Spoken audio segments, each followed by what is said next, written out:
Baik, bismillahirrahmanirrahim. Assalamualaikum warahmatullahi wabarakatuh. Baik, teman-teman sekalian, jadi pada kesempatan kali ini kita akan membahas mengenai latihan soal ASAT atau dalam hal ini PAT, begitu ya. Bisa juga kita sebut sebagai PAT. Nah, kita akan berfokus pada soal yang diberikan mengenai soal ini, dan kira-kira inilah gambaran gitu ya, gambaran daripada soal ASAT yang nanti akan diujikan gitu. Nah, kita akan mulai dari nomor satu dulu ya. Kita akan bahas soal-soal yang nomor awal. Nomor awal ini masih gampang gitu kan ya. Nah, kita ambil soal untuk nomor yang pertama gitu ya. Oke, kita lihat. Nah, sini kita lihat bahwa oke, kita kecilkan ya ini gambarnya set gini ya.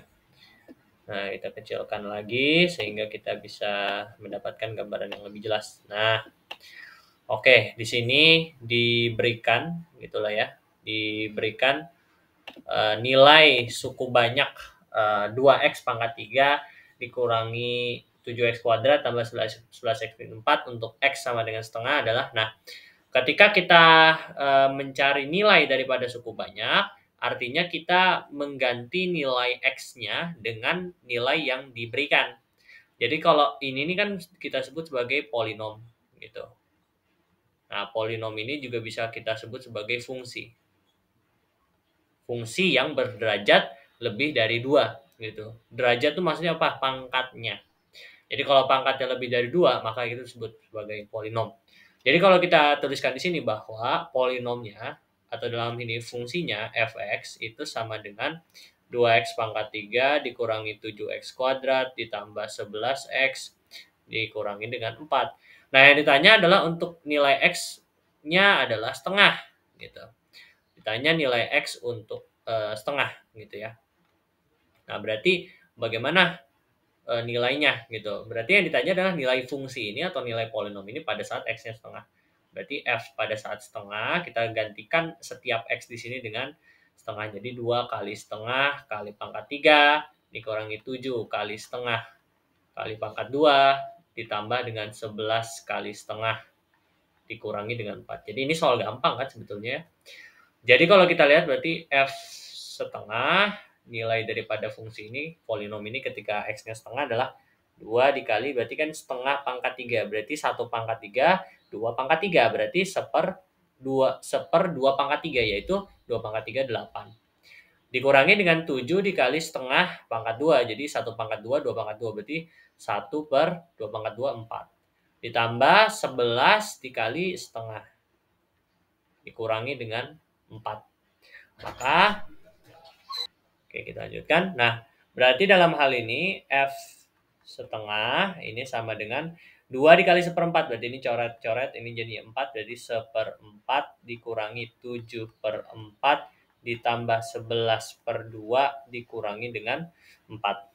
Nah, kalau misalkan kita samakan penyebutnya semuanya jadi 4, berarti f setengah ini menjadi seperempat min 7 per 4 ditambah 22 per 4 dikurangi dengan 16 per 4. Ini kan 16 per 4 sama saja nilainya 4. Dan 22 per 4 ini sama dengan nilai awal, yaitu 11 per 2.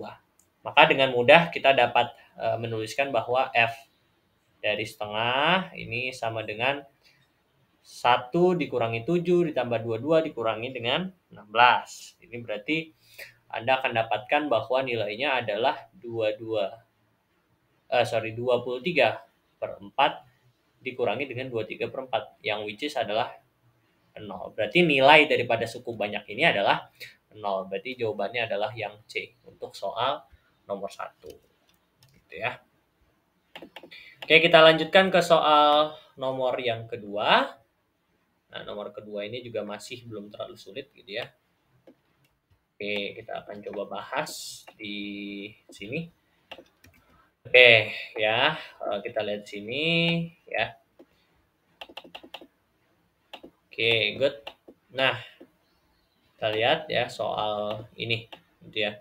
Nah, jika diketahui PX sini ya, kalau kita lihat PX-nya X pangkat 3 min 8 dan QX adalah X pangkat 2 min 2X plus 1, bagaimana dengan nilai P komposisi Q2 dikurangi Q komposisi P2. Ini berkaitan dengan fungsi komposisi. Nah, ketika kita berkaitan dengan soal yang mana fungsinya itu dikomposisikan ya. Jadi ini tuh namanya fungsi komposisi.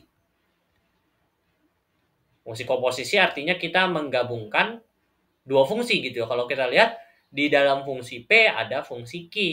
Di dalam fungsi Q kita harus ada fungsi P. Jadi ini ada penggabungan komposisi itu atau penggabungan dua fungsi. Nah, bagaimana step cara kita menyelesaikan soal ini adalah dengan cara kita melihat yang di dalamnya dulu, dalam kurungnya ini. Yang ditanya adalah Q2 dengan P2. Ya, jadi yang ditanyakan di sini P Q2 dikurangi dengan Q P2, ini nilainya berapa? Gitu. Nah, yang dicari adalah yang di dalamnya dulu. Kita cari yang di dalamnya. Jadi cari yang dalamnya dulu. Yang di dalamnya adalah yang ditanya itu Q2 dan nilainya P2 ya, Q2 sama P2. Nah, kita cari Q2 dulu. Nah, Q2 artinya kita mengganti nilai X ini menjadi 2. Berarti X kuadrat min 2X plus 1 berarti 2 kuadrat min 2X, min 2. Min 2 kali 2 ditambah dengan 1. Jadi Q2-nya kita dapatkan 4 kurang 4 tambah 1, maka Q2 ini sama dengan 1. Nah, sedangkan P2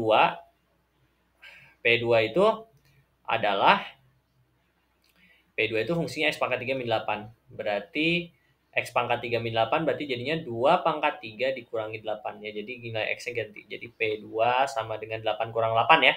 Jadinya 0. Nah, kita dapat Q2-nya 1 dan P2-nya adalah 0. Nah, maka kita masukkan ke dalam pertanyaannya. Nah, pertanyaannya kan P Q2 dikurangi Q P2. Nah, Q2-nya kita sudah tahu nilainya, yaitu 1. Maka substitusikan ke dalam. Jadinya P1 dikurangi dengan Q P2-nya berapa? 0. Nah, maka dalam hal ini kita mencari P1. P1 berarti ya, P1 itu kita ganti X-nya jadi 1. Berarti 1 pangkat, ya ini dalam kurungnya 1 pangkat 3 dikurangi 8, dikurangi dengan nilai Q 0. Berarti X-nya ganti dengan 0. Berarti jadinya 0 pangkat 2 dikurangi 2 kali 0 ditambah dengan 1. Betul ya? Kita ganti semua nilai X dengan 0. Nah, maka di sini menjadi 1 dikurangi 8 dikurangi dengan ini jadinya tinggal 1. Berarti ini jadinya min 7 min 1. Ini berarti jadinya min 8. Maka didapatkan nilainya adalah E. 8 gitu ya. Nah, ini soal yang mudah seperti itu. Oke, kita lanjutkan ke soal nomor 3. Nomor 3 ini ya, kita lihat soal nomor 3. Soal nomor 3 sepertinya menantang, tapi saya rasa kita jangan ciut dulu sama bentukan soalnya, tapi kita fokus kepada gimana soal ini yang ditanyanya, gitulah istilahnya. Nah, kita lihat bahwa diketahui X plus 5 dan X1 adalah faktor dari polinom 2X pangkat 3 plus 5X kuadrat min 22X plus 15. Maka faktor lainnya adalah, nah, ada beberapa metode untuk mencari faktor lainnya ini. Jadi kalau misalkan diketahui faktor dari suatu polinom, kemudian kita disuruh mencari faktor lainnya, maka kita bisa menggunakan Horner. Ya, jadi kita menggunakan Horner di sini. Nah, bagaimana cara Anda menyelesaikannya? Di sini kita punya dua faktor yang sudah kita ketahui. Ini adalah namanya kalau ada koefisien X-nya, ya, dan di sini disebutkan bahwa itu adalah faktor, maka ini disebut sebagai faktor linier. Nah, ketika kita menggunakan Horner ini seperti ini, pasti Anda pernah melihatnya lah ya. Nah, ketika ingin menggunakan metode Horner, maka di sini kita harus mencari faktor dalam berupa angkanya. Jadi bukan dalam berupa faktor linear, tapi kita harus mencari nilai faktor dalam bentuk angkanya. Nah, kita harus mengasumsikan bahwa X plus 5 dan X min 1 ini sama dengan 0 untuk mencari faktor yang berupa angkanya itu. Jadi kalau misalkan kita punya X plus 5 ini sama dengan 0, maka nilai X-nya ini sama dengan min 5. Nah, maka inilah yang disebut dengan faktor angkanya tadi. Gitu. Sedangkan kalau kita mau pakai X min 1 ini sama dengan 0, maka X-nya ini sama dengan 1. Nah, ini kedua ini ya, saya pakai simbol dalam matematika ini dan gitu ya. Dan berarti X min 5 dan X sama dengan 1 itu adalah faktor dari polinom ini. Dan inilah nanti nilai yang dimasukkan dalam Horner-nya ini. Nah, kalau misalkan dari sini ya, dari sini, dari dua faktor ini sebetulnya dengan gampang kita bisa menentukan faktor lainnya. Nah, kita pakai angka buat pengalinya itu adalah yang X sama dengan 1 ya. Yang X sama dengan 1. Kenapa? Karena angkanya lebih mudah untuk dicerna. Gitu. Nah, kemudian langkah berikutnya apa? Nah, pada bagian atasnya ini kita tuliskan koefisien-koefisien dari polinom tersebut secara berurutan. Ya. Kenapa saya bilang secara berurutan? Kalau kita lihat sini ada faktor tertingginya, derajat tertingginya adalah pangkat 3 gitu ya. Derajatnya 3 gitu. Nah, berarti kita harus menuliskan koefisiennya itu atau angka di depan X pangkatnya itu ini kan ada X pangkat 3 itu berarti angka di depannya 2. Terus X pangkat 2 angka di depannya 5. Nah, kita harus menuliskan angka-angka tersebut in order secara berurutan dari X pangkat 3, kemudian X pangkat 2, kemudian X, kemudian 15. Karena 15 itu X pangkat 0, jadi itu koefisien terkecil gitu. Nah, tapi kita sering sebut juga itu sebagai konstanta. Nah, kita harus menuliskannya secara berurutan. Nggak boleh 2, kemudian min 22, kemudian 15, kemudian 5. Nggak boleh. Harus berurutan. Berarti kalau kita tulis secara berurutan, ini 2, ini 5, kemudian ini min 22, dan ini adalah 15. Nah, kita lihat ya. Nah, bagaimana cara kita mengoperasikannya? 2 ini, angka pertama ini turunin ke bawah. Nah, kemudian yang di bawah ini kita kalikan dengan faktor pengalinya, yaitu di dalam hal ini kita pilih 1. Jadi 2 kali 1, 2. Nah, kemudian kita tambahkan. Kita pindahin ke sini, kemudian kita tambahkan dengan yang di sini. Jadinya berapa? 7. Nah, 7 ini kalikan lagi dengan 1, berarti ini jadi 7. Kemudian ditambah lagi. Jadi min 22 tambah 7 adalah min berapa? Ayo, min 15 ya. Kemudian min 15 kali dengan 1, berarti jadinya min 15 lagi. Nah, berarti di sini kalau kita tambah, ini jadi hasilnya berapa? 0. Nah, yang di akhir ini, angka yang terakhir ini di sini, ini kita sebut sebagai sisa. Nah, kalau di sini berarti sisanya bernilai 0 ya. Nah, karena karena ini adalah faktor, memang jelas bahwa sisanya akan 0. Dari awal ketika saya melakukan Horner ini, saya sudah menduga bahwa sisa daripada pembagian polinom ini akan bernilai 0. Karena apa? Karena faktor dari suatu polinom itu pasti sisanya sama dengan 0. Itu satu hal yang harus di-note. Ini yang kita sebut sebagai teorema sisa. Ya, ini adalah teorema sisa gitu ya. Jadi ini yang disebut sebagai teorema sisa gitu. Oke. Nah, berarti sisanya 0 gitu kan ya. Berarti ini namanya sisa, sedangkan ini 2, 7, min 15 ini adalah hasil bagi. Kalau kita lihat hasil baginya itu adalah, nah ketika hasil bagi, maka nanti kita nggak menuliskannya dengan cara 2 tambah 7 tambah min 15, enggak. Ini sebetulnya menunjukkan koefisien daripada suatu X pangkat berapa gitu. Dia menunjukkan koefisien gitu, Karena ini jumlahnya 3, berarti pangkat derajatnya itu 2. Gitu, pangkat tertingginya adalah 2.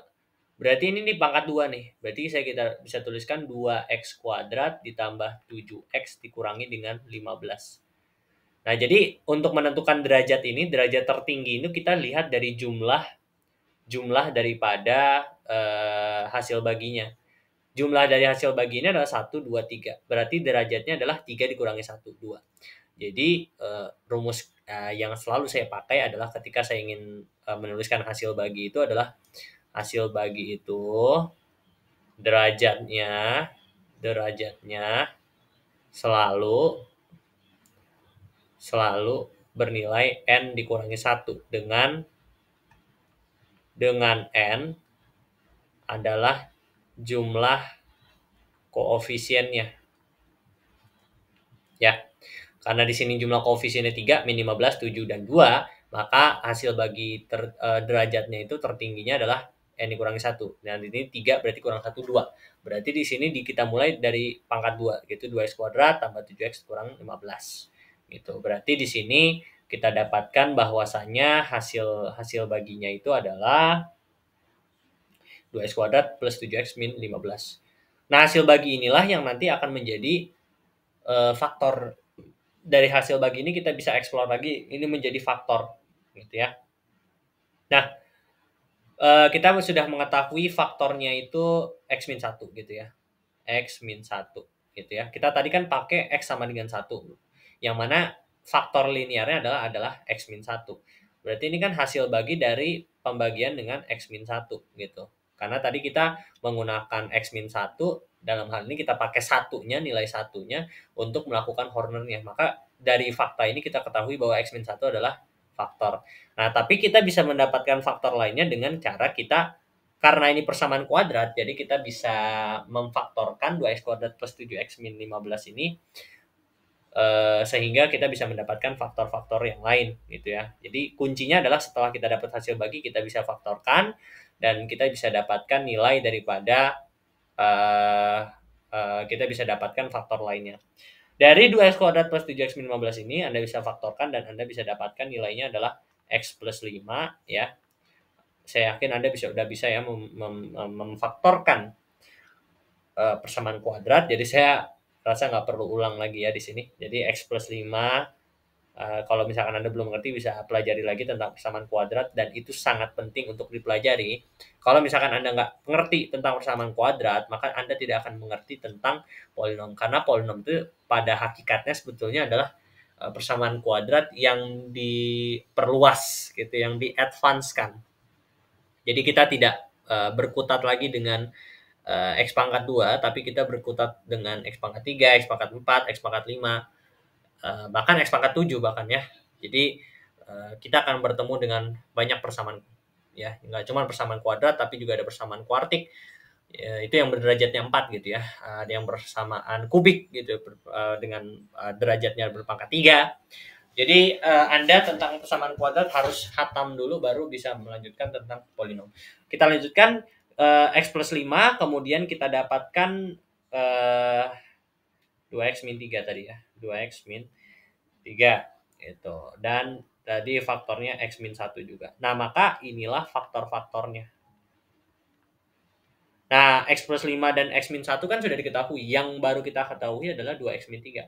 Berarti faktor lainnya adalah 2x min 3. Ini faktor lainnya. Berarti jawabannya adalah yang B. Jadi jawabannya adalah yang B ya. Oke. Jelas ya? Sekarang kita lanjutkan ke nomor berikutnya. Sekarang kita lanjutkan ke nomor 4. Masih soal gampang, masih soal yang gampang. Ini bukan soal yang sulit karena konsepnya sama dengan soal yang tadi gitu ya, yang tadi kita bahas di nomor sebelumnya. Kalau kita lihat di sini diketahui suku banyak Rx sama dengan 3x pangkat 4 dikurangi 2x pangkat 3 ditambah x dikurangi dengan 7. Nilai daripada R1 adalah, wah ini soal gampang. Artinya di sini kita hanya perlu mensubstitusikan. Kita tuliskan fungsinya Rx sama dengan 3x pangkat 4 dikurangi 2x pangkat 3 ditambah x dikurangi dengan 7. Yang ditanya adalah R1. Maka ini 3 kali 1 pangkat 4 dikurangi 2 kali 1 pangkat 3 ditambah dengan 1 dikurangi dengan 7. Berarti R yang pertama adalah 1 pangkat 4. Pokoknya 1 mau dipangkatkan dengan berapapun hasilnya tetap 1. Ayo jangan lupa itu eksponen ya, eksponen dasar. 1 dipangkatkan 100, 2 juta, 5 juta itu tetap 1. Berarti 3 kali 1. Berarti 3 kali 1 3. Dikurangi dengan 2 kali 1 ya. 2. Tambah dengan 1. Dikurangi dengan 7. Wah ini mah hitung-hitungan dasar. Berarti R1 sama dengan 1 tambah 1 2 dikurangi dengan 7. Min 5.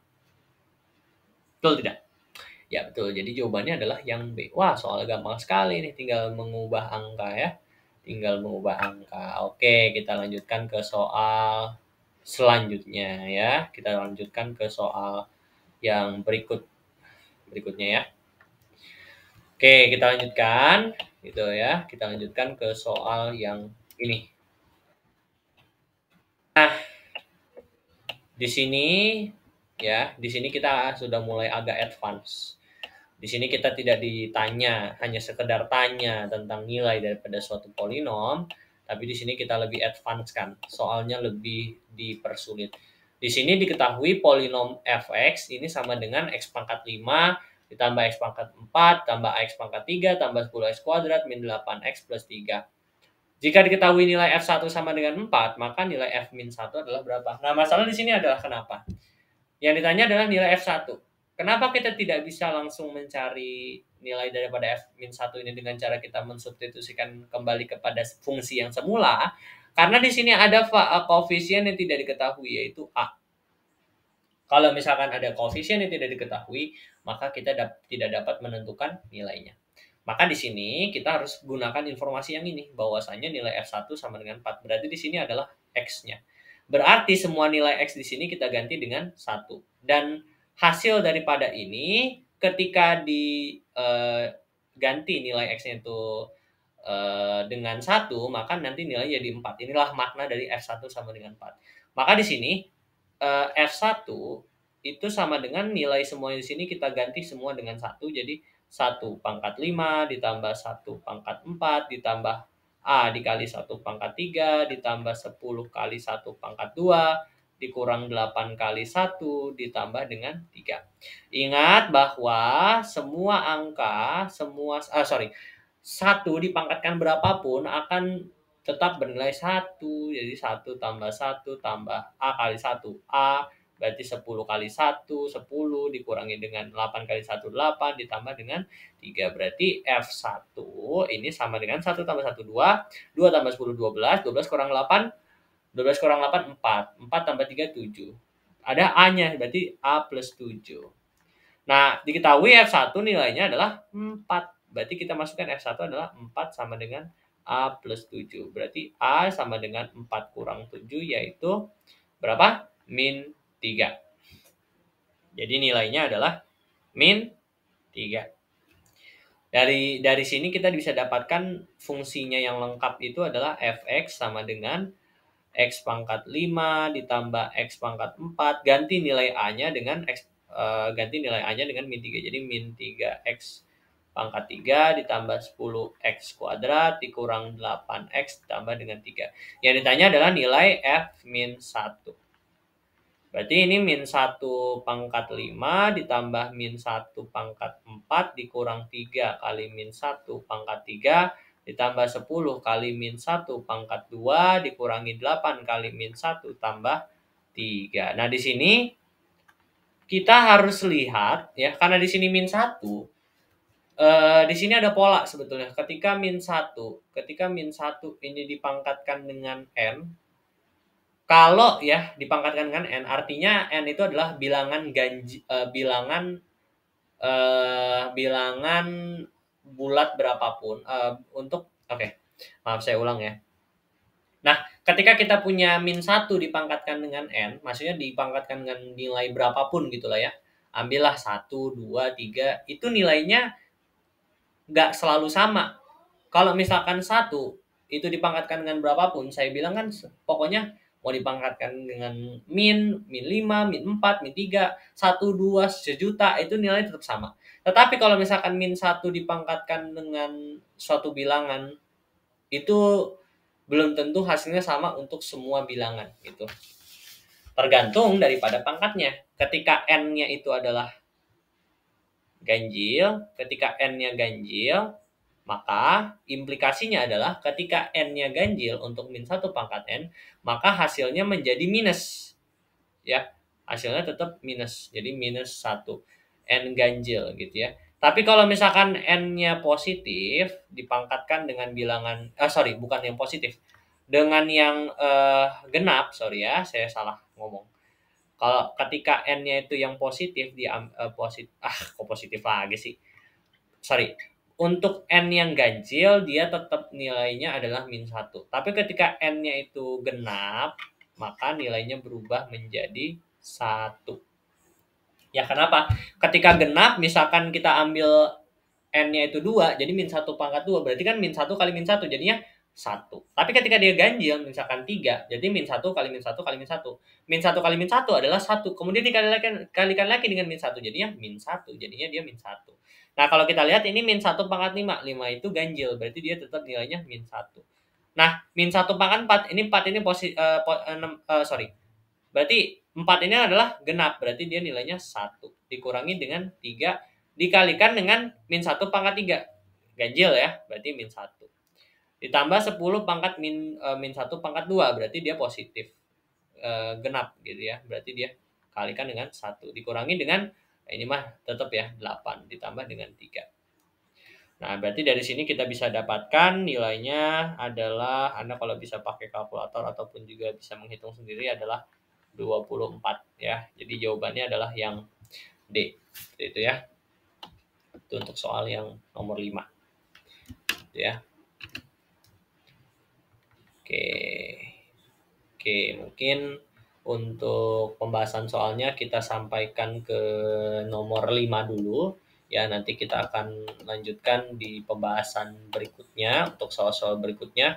Jangan khawatir, saya akan mengupdate lagi kalau misalkan ada video baru terkait dengan pembahasan video ASAT, video pembahasan latihan soal ASAT. Semoga ini bisa membantu teman-teman dalam belajar matematika, khususnya dalam hal ini adalah matematika peminatan. Tetap semangat, semoga bisa mencapai nilai yang terbaik. Wassalamualaikum warahmatullahi wabarakatuh.